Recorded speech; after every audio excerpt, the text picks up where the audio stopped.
अस्सलाम वालेकुम दोस्तों, किसी बाजीगर का इमारतों पे चढ़ना या फिर इम्पॉसिबल मिशन अंजाम देने वाले मिस्टर टॉम का बुर्ज खलीफा पे चढ़ना और हमारे चहीते रक्षक स्पाइडरमैन का दीवारों पे रेंगना, ये कैरेक्टर दिल को तो बहुत भाते हैं, मगर अफसोस इनका ताल्लुक हमारी रियल लाइफ से बिल्कुल नहीं है। मगर वेट, आपने यही एडवेंचर करते चिपकली को तो जरूर देखा होगा। हमारे मकान की छतों पे या दीवारों पे ये ऐसे बड़े आराम से चलती है जैसे कोई हसीना रैंप पे अपनी अदाएं दिखाते हुए चलती है। बाय द वे, आज हम डिस्कवर करने वाले हैं कि चिपकली दीवारों पे चल कैसे लेती है, और सेकंड पॉइंट ये कि चिपकली के चलने की साइंस को किन साइंटिस्ट ने दरियाफ्त किया, और साथ ही साथ आपसे शेयर करेंगे इनका इस हवाले से रिसर्च पेपर। तो आइए बिना समय गवाए जानते हैं इस दिलचस्प फैक्ट को।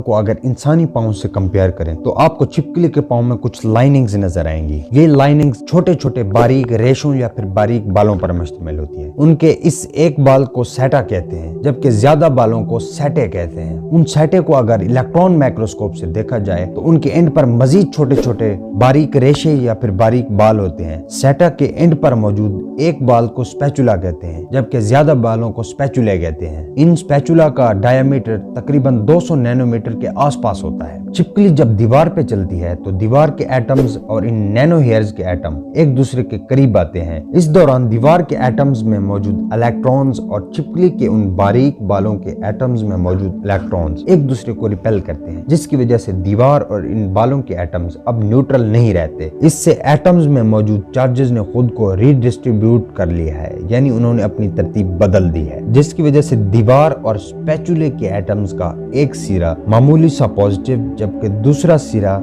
मामूली सा नेगेटिव हो जाता है। एटम्स की इस हालत को डाइपोल कहते हैं। अगर दीवार के एटम्स का एक सिरा पॉजिटिव है तो ये उन बालों के एटम्स के नेगेटिव सिरे को अट्रैक्ट करेगा कि एटम का दूसरे एटम के मुखालिफ सिरे को कशिश करने की ये force dipole induced dipole force कहलाती है, या फिर इसे हम वंडरवाल फोर्स भी कह सकते हैं, क्योंकि इसे वंडरवाल नामी एक साइंसदान ने दरियाफ्त किया था। By the way, van der Waals force बहुत ही कमजोर फोर्स होती है, मगर चिपकली के पाँव में कई बिलियन बारीक रेशे यानी स्पैचुले होते हैं, जिसकी वजह से सरफेस एरिया बहुत बढ़ जाता है, और ज्यादा सरफेस से मुराद ज्यादा एटम्स के बीच कशिश। मगर यहाँ पर एक सवाल ये पैदा होता है कि अगर चिपकली के पाँव इतना मजबूती से जुड़ते हैं तो उसे दीवारों पे चलने के लिए अपने पाँव को पहले दीवार के एटम्स की कशिश से छुड़ाना होगा। ऐसा करने के लिए इसे इतना होगा और अपने मसल से जोर लगाना होगा। मगर चिपकली तो छतों पे ऐसे आराम से चल रही होती है जैसे ये फर्श पे चल रही हो। Good question. चिपकली के छतों पे आरामदेह अंदाज में चलने का राज फिर से उसके पाँव में है। रिसर्च से ये बात साबित हुई है कि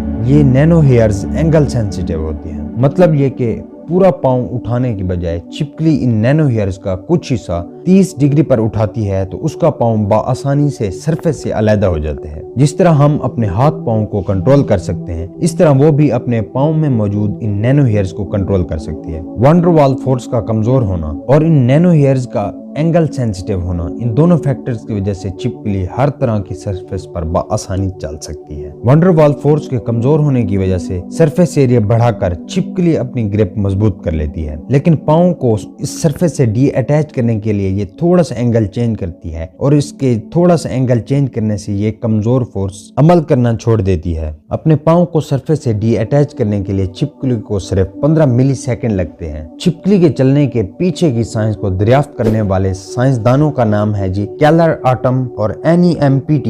इन्होंने अपना रिसर्च पेपर 2002 में पब्लिश किया, जिसका लिंक आपको डिस्क्रिप्शन में मिल जाएगा। इनसे पहले भी बहुत से साइंटिस्ट ने इस पर रिसर्च कर रखी थी। कुछ का ख्याल था कि चिपकली के पाँव में बहुत से छोटे छोटे नैनो हेयर्स होते हैं जो दीवारों के बीच मौजूद गढ़ों को मजबूती से पकड़ लेते हैं, जबकि कुछ का ख्याल था कि चिपकली के पाँव कोई मखसूस चिपकने वाला ग्लू खारिज करते हैं, और एक ख्याल ये भी था कि चिपकली के पाँव में मौजूद मखसूस पैटर्न्स दीवारों के सरफेस के दरमियान वैक्यूम पैदा करते हैं, जिसकी वजह से बाआसानी हर तरह की सरफेस पर चल सकती है। बाय द वे, वक्तन फवक्तन इन तमाम पॉसिबल आंसर्स को लैब में टेस्ट किया जाता रहा, लेकिन टेस्ट करने पर पता चला कि जवाब इनमें से कोई भी नहीं है। इसके बाद साइंटिस्ट सोचने पर मजबूर हो गए कि सरफेस की ज्योमेट्री की बजाय सरफेस के स्ट्रक्चर और इसको बनाने वाले एटम्स पर गौर किया जाए। केलर से पहले ये आइडिया मौजूद था कि चिपकली के चलने की वजह वंडरवाल फोर्स हो सकती है। लेकिन केलर और उनकी टीम ने बहुत से तजर्बात किए और ये साबित कर दिखाया कि इसके पीछे वंडरवाल फोर्स का हाथ है। हमारी इस डिस्कशन को बआसानी समझने के लिए आइए एक तजर्बा करते हैं। आप अपनी नोटबुक के कागज के कुछ टुकड़े ले लें। इसके बाद एक कंघी लेकर इसे अपने खुश्क बालों में फेरें। ऐसा करने से दोनों के एटम्स खुद को रीडिस्ट्रीब्यूट कर लेंगे और कंघी पर चार्ज आ जाएगा और यही कंघी उन कागज के टुकड़ों को कशिश करेगी। छिपकली और इन कागज के टुकड़ों के चिपकने की साइंस एक ही है, मगर आपने छिपकली की तरह दीवारों पे चलने के लिए बहुत सा चार्ज स्टोर करने के लिए बिजली में हाथ नहीं डालना। वंडरवाल फोर्स एक बहुत ही कमजोर फोर्स है। ये छिपकली और कागज के टुकड़ों का वजन तो बर्दाश्त कर सकती है, मगर आपका नहीं।